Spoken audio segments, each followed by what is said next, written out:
ഇന്ന് 10ാം ക്ലാസ് കേരള പാഠാവലിയിലെ നരബലി എന്ന പാഠഭാഗം പഠിക്കാം.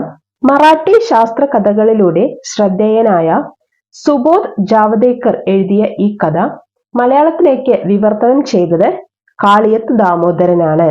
ഭാവിയിലെ ബഹിരാകാശ ജീവിതത്തിന്റെ പശ്ചാത്തലത്തിൽ മനുഷ്യനും കമ്പ്യൂട്ടറും തമ്മിലുള്ള ബന്ധവും മനുഷ്യന്റെ വൈകാരികവും ധാർമ്മികവുമായ ചിന്തകളും അവതരിപ്പിക്കുന്ന ശാസ്ത്ര കഥയാണ് നരബലി.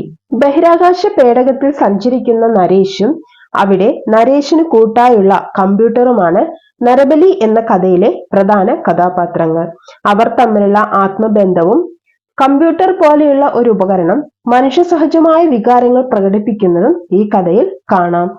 കല്ലുകൾ കൂട്ടിയുരസി തീ ഉണ്ടാക്കിയ കാലത്ത് നിന്നും ബഹിരാകാശ പേടകത്തിലെ കൺട്രോൾ റൂമിലിരുന്ന് ജോലികൾ ചെയ്യുന്നതുവരെ എത്തിയ മനുഷ്യന്റെ വളർച്ചയുടെ ഒരു കഥ കൂടിയാണ് നരബലി എന്നുള്ളത്.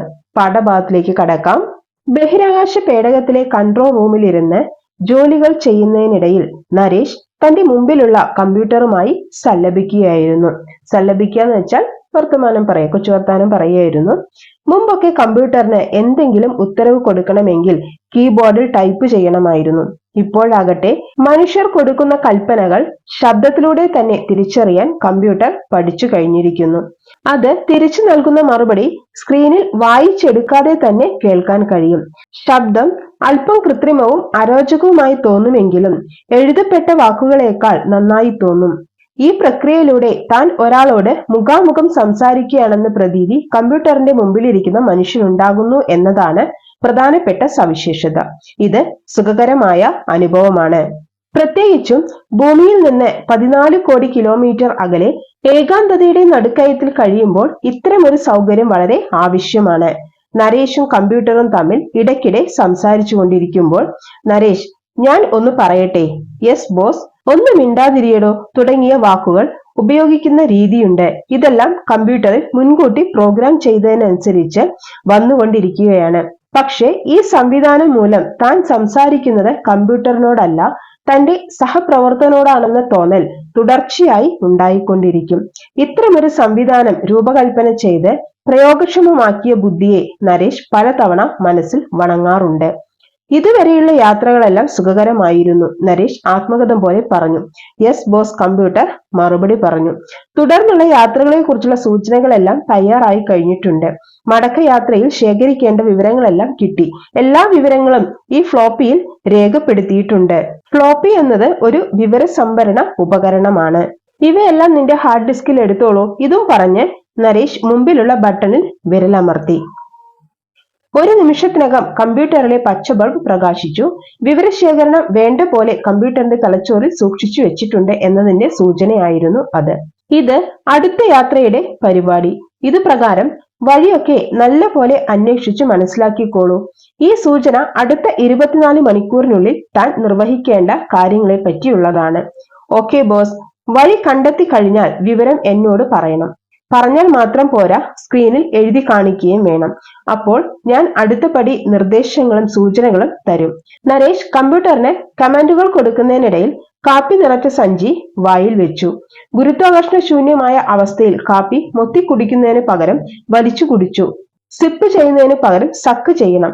ഇങ്ങനെയുള്ള കാപ്പി കുടി നരേഷിന് ഒട്ടും ഇഷ്ടമായിരുന്നില്ല. കാപ്പി അല്പാൽപമായി മൊത്തി കുടിക്കണം, എങ്കിലേ അതിനൊരു രസമുള്ളൂ. എന്നാൽ അടുത്ത ഒരു 15 ദിവസം കൂടി നരേഷിന് ആ രസം അനുഭവിക്കാൻ കഴിയില്ല.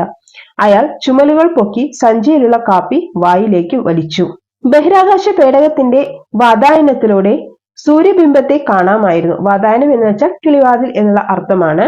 സൂര്യന് തൊട്ടടുത്തെത്തിയിരുന്നതിനാൽ ജനാലയ്ക്കടുത്ത് എല്ലാ ഭാഗങ്ങളും ആ പ്രകാശത്തിൽ കുളിച്ചു. ജനാലച്ചില്ലുകൾ കനത്ത കറുപ്പ് നിറമായിരുന്നിട്ടും അതിനുള്ളിൽ കൂടി സൂര്യനെ നോക്കുവാൻ കഴിഞ്ഞിരുന്നില്ല. ബോസ്, കമ്പ്യൂട്ടറിന്റെ ശബ്ദം കേട്ടു. എന്താ? സൂചനകളിൽ എന്തോ തെറ്റുപറ്റിയിട്ടുണ്ടെന്ന് തോന്നുന്നു. തെറ്റോ? അതെ, ഈ നിർദ്ദേശങ്ങൾ അനുസരിച്ച് പോയാൽ നമ്മൾ സൂര്യന്റെ തൊട്ടടുത്ത് എത്തും. അപ്പോൾ മൂപ്പരുടെ ഗുരുത്വാകർഷണ വലയത്തിനുള്ളിൽ നമ്മൾ അകപ്പെട്ടു പോകും. അതിന്റെ അകത്തു നിന്ന് രക്ഷപ്പെടുവാൻ കഴിയുമെന്ന് തോന്നുന്നില്ല. നമ്മുടെ ഈ പേടകം നേരെ ചെന്ന് സൂര്യനിലെത്തും, എല്ലാം കത്തി ഭസ്മമാവും. നീ പറയുന്നത് ശരിയാണ്.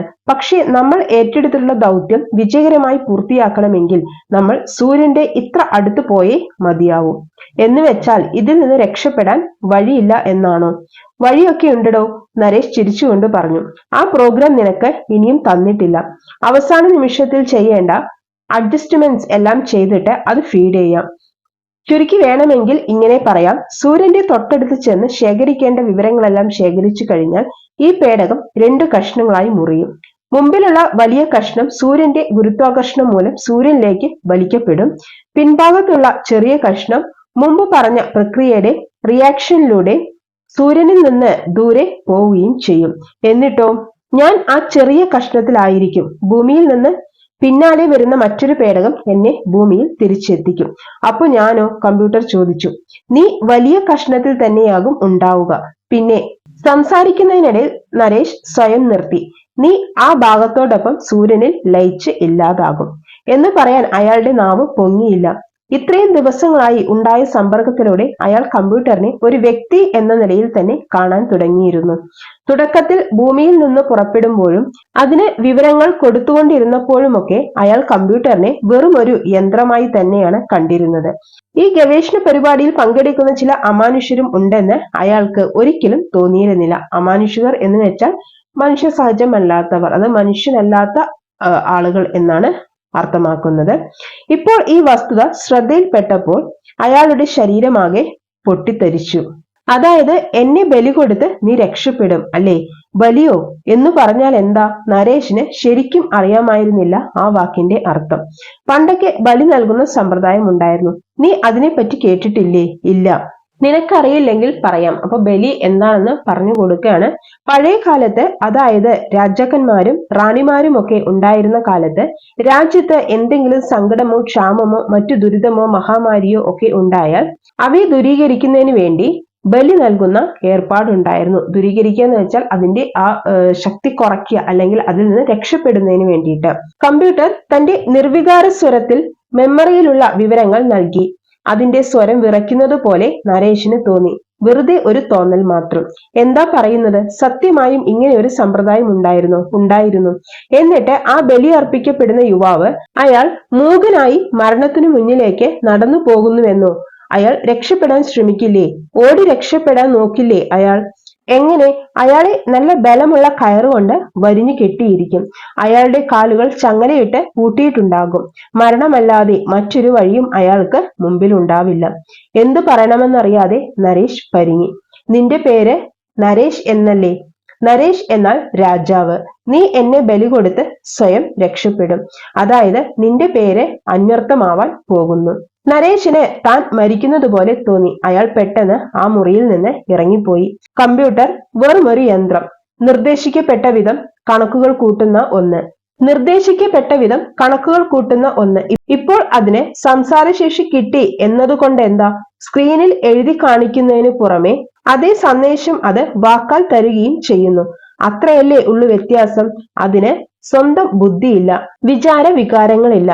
അപ്പോൾ പിന്നെ തന്നെ പറ്റി നരേഷ് എന്നാൽ രാജാവ്, നിന്റെ പേര് അന്വർത്ഥമാവാൻ പോകുന്നു എന്നൊക്കെ വികാരക്ഷോഭത്തോടെ പറയാൻ കഴിയുന്നത് എങ്ങനെ? അതിന് ചിന്തിക്കാനുള്ള ശക്തിയുണ്ടോ? സ്വന്തം മരണത്തെപ്പറ്റി സങ്കല്പിക്കാൻ കഴിയുമോ? മരണത്തെപ്പറ്റി ആലോചിക്കണമെങ്കിൽ സ്വന്തം അസ്തിത്വത്തെ പറ്റിയുള്ള ബോധം അതിനുണ്ടായിരിക്കണം. അത് തത്സമയം ഉണ്ടായിട്ടുണ്ടാവുമോ? അതിന്റെ സംസാരത്തിൽ തീർച്ചയായും പരിഹാസം തുടിച്ചു നിന്നിരുന്നു. ഇതിന്റെ അർത്ഥം അതിന് തന്റെ അസ്തിത്വത്തെ പറ്റിയുള്ള ബോധമുണ്ടായി എന്ന കാര്യത്തിൽ തർക്കമേ ഇല്ല. അങ്ങനെയാണെങ്കിൽ അത് ആത്മരക്ഷയ്ക്കായി എന്തെങ്കിലും ചെയ്തു കൂടുന്നുണ്ടോ? ബഹിരാകാശ പേടകത്തിന്റെ ഗതി തന്നെ മാറ്റിയാലോ? ഒരു വേള പേടകം 2 കഷ്ണങ്ങളായി വിഘടിക്കാതിരിക്കാൻ എന്തെങ്കിലും ചെയ്താൽ? അങ്ങനെ സംഭവിച്ചാൽ ഈ ബഹിരാകാശ വാഹനം മുഴുവനായും സൂര്യന്റെ ഭക്ഷണമായി പോകും. എന്നെ ബലി കൊടുക്കുമല്ലേ? എന്നാൽ എന്നോടൊപ്പം നീയും മരിക്കെ. നരേഷ് വിയർത്ത് കുളിച്ചുപോയി. അപ്പോ ആ കമ്പ്യൂട്ടർ ഇങ്ങനെ എങ്ങാനും ചിന്തിച്ചാലോ എന്നോർത്ത് നരേഷ് വിയർത്ത് കുളിച്ചുപോയി എന്നാണ് പറയുന്നത്. എന്തു ചെയ്യണം? ഭൂമിയുമായി ബന്ധപ്പെട്ട് അവരുടെ സഹായം തേടണോ? പക്ഷെ അതിനും കമ്പ്യൂട്ടറിന്റെ സഹായം വേണ്ടിവരുമല്ലോ. എന്നാൽ പിന്നെ കമ്പ്യൂട്ടറിലേക്കുള്ള വൈദ്യുതി വിച്ഛേദിച്ചാലോ? പക്ഷേ അപ്പോൾ ഈ വാഹനം അതിന്റെ വഴിയെ പോകില്ല. അതിന് കഴിയില്ല. എന്ത് ചെയ്യണമെന്നറിയാതെ നരേഷ് കുഴങ്ങി. ഒന്നു ചെയ്യാം. തന്റെ മുറിയിലെ കേൾവിയെ സഹായിക്കുന്ന യന്ത്രം ഓഫാക്കി വെക്കാം. എങ്കിൽ പിന്നെ കമ്പ്യൂട്ടറിന്റെ ശബ്ദം കേൾക്കില്ലല്ലോ. പക്ഷെ അങ്ങനെ ചെയ്യാൻ പാടില്ല. അങ്ങനെ ചെയ്താൽ അപകട സൂചനകളോ ഭൂമിയിൽ നിന്നെത്തുന്ന സന്ദേശങ്ങളോ ഒന്നും തന്നെ കേൾക്കാൻ കഴിയില്ല. വാഹനത്തിന്റെ മുൻഭാഗം വിഘടിച്ച് 2 കഷ്ണങ്ങളും 2 ദിശകളിലേക്ക് പോകാൻ ഇനിയും 24 മണിക്കൂർ സമയം ബാക്കിയുണ്ട്. അതിനുള്ളിൽ ഒരുപാട് കാര്യങ്ങൾ ചെയ്തു തീർക്കേണ്ടതുണ്ട്. വരുന്നത് വരട്ടെ, ഒന്നും സംഭവിച്ചിട്ടില്ലാത്ത മട്ടിൽ പ്രവർത്തിച്ചുകൊണ്ടേയിരിക്കാം. അത്തരമൊരു സന്ദർഭം ഉണ്ടായാൽ അപ്പോൾ നോക്കാം. നരേഷ് ഒടുക്കം ഇത്തരമൊരു തീരുമാനത്തിലെത്തി. മനസ്സിനെ നിയന്ത്രിച്ച് ദൃഢചിത്തനായി അയാൾ കൺട്രോൾ റൂമിലേക്ക് നടന്നു. മുൻകൂട്ടി നിശ്ചയിക്കപ്പെട്ട സമയ പട്ടിക അനുസരിച്ച് നരേഷ് തന്റെ ജോലികളിൽ വ്യാപൃതനായി. എന്നാൽ മുമ്പത്തെ പോലെ കമ്പ്യൂട്ടറുമായി ഇടയ്ക്കിടെ സംസാരിക്കുന്ന ശീലം മാത്രം നിർത്തിവെച്ചു. നരേഷ് കൊടുത്തുകൊണ്ടിരുന്ന എല്ലാ ഉത്തരവുകളും നിർദ്ദേശങ്ങളും കമ്പ്യൂട്ടർ നിശബ്ദം അനുസരിക്കുന്നുണ്ടായിരുന്നു. യാതൊന്നും സംഭവിച്ചിട്ടില്ലാത്തതുപോലെ തന്നെ. അല്ലെങ്കിൽ എന്തെങ്കിലും സംഭവിച്ചിട്ടുണ്ടോ? കമ്പ്യൂട്ടർ നരേഷുമായി നടത്തിയ സംഭാഷണം വെറും ഭാവനാവിലാസം മാത്രമാണോ? കൂടുതൽ ചിന്തിക്കാൻ നരേഷിന് സമയമില്ലായിരുന്നു. ചുമതലപ്പെടുത്തിയിരുന്ന എല്ലാ പരീക്ഷണങ്ങളും അയാൾ വേണ്ട പോലെ ചെയ്തു തീർത്തു. ആവശ്യമായ കുറിപ്പുകൾ എടുത്തു. ഇടയ്ക്കിടെ അയാളുടെ ദൃഷ്ടി മുമ്പിലുള്ള പ്ലേറ്റിൽ പതിയുന്നുണ്ടായിരുന്നു. വാഹനം നിർദ്ദിഷ്ട മാർഗത്തിൽ കൂടി തന്നെയാണ് സഞ്ചരിക്കുന്നത്. ഒരു കുഴപ്പവും കാണാനായില്ല. എല്ലാം പൂർവ്വനിശ്ചയം അനുസരിച്ച് തന്നെ നടക്കുന്നുണ്ടായിരുന്നു. അവസാനം ആ സമയമെത്തി. ബഹിരാകാശ വാഹനം 2ആയി വേർപെടാൻ ആവശ്യമായ എല്ലാ നിർദ്ദേശങ്ങളും നരേഷ് കമ്പ്യൂട്ടറിന് നൽകിക്കൊണ്ടിരുന്നു. അവയെല്ലാം അക്ഷരം പ്രതി ഉൾക്കൊണ്ടു എന്നതിന്റെ തെളിവായി കമ്പ്യൂട്ടർ 2 തവണ ബീപ് ബീപ് എന്ന ശബ്ദമുണ്ടാക്കി. അടുത്ത 5 നിമിഷങ്ങൾക്കകം പേടകം 2ആയി വേർപെടും. നരേഷ് കൺട്രോൾ റൂമിൽ അവസാനമായി ഒന്ന് കണ്ണോടിച്ചു. എല്ലാം വ്യവസ്ഥിതമായി തന്നെ നടക്കുകയായിരുന്നു. 4 മിനിറ്റ് ബാക്കി. നരേഷ് കസേരയിൽ നിന്ന് എഴുന്നേറ്റു. അടുത്ത 3 മിനിറ്റുകൾക്കുള്ളിൽ അയാൾക്ക് വാഹനത്തിന്റെ പിൻഭാഗത്തേക്ക് നീങ്ങേണ്ടതുണ്ടായിരുന്നു. അരയിൽ ബന്ധിച്ചിരുന്ന സുരക്ഷാ ബെൽറ്റിന്റെ ബക്കിൾ അയാൾ തിടുക്കത്തിൽ ഊരിമാറ്റി.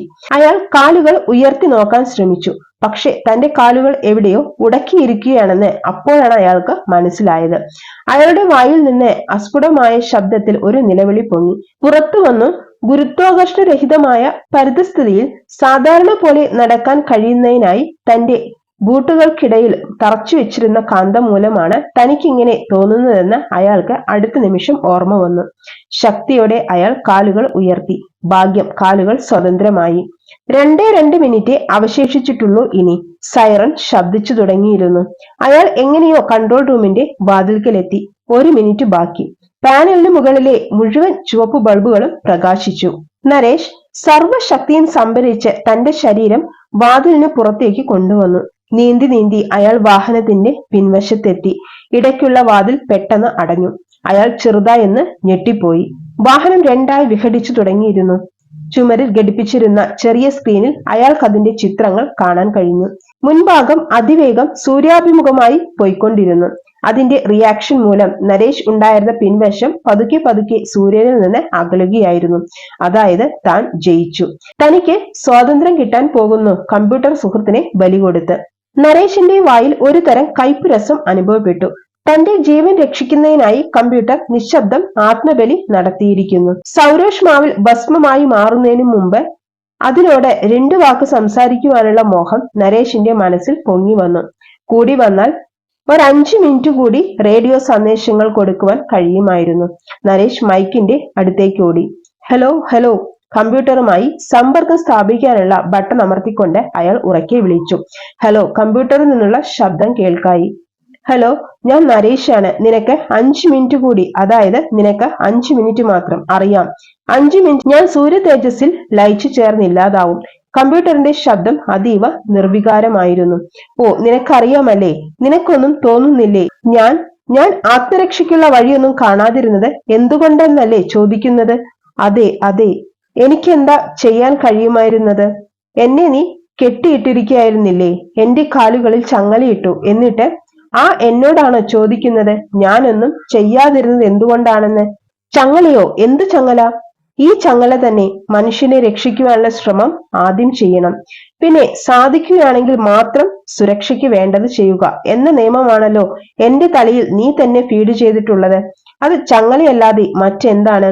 മനുഷ്യൻ, ഞാൻ, ഇവയിൽ മനുഷ്യനാണ് മുൻഗണനയെന്ന് നീ എന്റെ മനസ്സിൽ സ്ഥിരമായി കയറ്റിവെച്ച തത്വമല്ലേ? ഈ നിയമത്തെ ലംഘിക്കാൻ എനിക്ക് കഴിയില്ല. ഈ നിയമത്താൽ എന്നെ കെട്ടിയിട്ടിരിക്കുകയല്ലേ? കെട്ടിയിട്ടിരുന്നു. കമ്പ്യൂട്ടറിൽ നിന്നുള്ള ശബ്ദം ഇപ്പോൾ വളരെ ക്ഷീണിതമായി തോന്നി. വാഹനത്തിന്റെ മുൻഭാഗം അതിവേഗത്തിൽ സൂര്യനിലേക്ക് വലിച്ചടുപ്പിക്കപ്പെടുകയായിരുന്നു. നരേഷിന്റെ കാതിൽ ചെണ്ടകളുടെ ഉഗ്രശബ്ദം കേട്ടു തുടങ്ങി. ബലി അർപ്പിക്കാനായി തയ്യാറാക്കി നിർത്തിയ ചെറുപ്പക്കാരന്റെ നിലവിളി ആ വാദ്യഘോഷത്തിൽ അലിഞ്ഞില്ലാതാവുകയായിരുന്നു. ബഹിരാകാശ പേടകം നിന്നിടത്ത് നിന്ന് ഒന്ന് വട്ടം കറങ്ങി. സൂര്യന്റെ ഉഗ്രരശ്മികളേറ്റ് അതിന്റെ പിൻഭാഗം വാൾത്തല പോലെ മിന്നിത്തിളങ്ങി. നരേഷിന്റെ കണ്ണുകൾക്ക് ആ പ്രകാശം സഹിക്കാനായില്ല. അയാൾ കൈകൾ കൊണ്ട് കണ്ണുകൾ മറച്ചു. പാഠഭാഗത്തിലെ ചോദ്യോത്തരങ്ങൾ അടുത്ത വീഡിയോയിൽ ഉൾപ്പെടുത്താം. വീഡിയോയുടെ ലിങ്ക് ഫസ്റ്റ് കമന്റിൽ പിൻ ചെയ്ത് വെക്കാം. കൂടാതെ റിവിഷൻ ക്ലാസ്സുകളുടെ ലിങ്കും കമന്റിൽ പിൻ ചെയ്ത് വെക്കാം. വീഡിയോകൾ കാണുക, അഭിപ്രായങ്ങൾ കമന്റായി രേഖപ്പെടുത്തുക. Okay, thank you.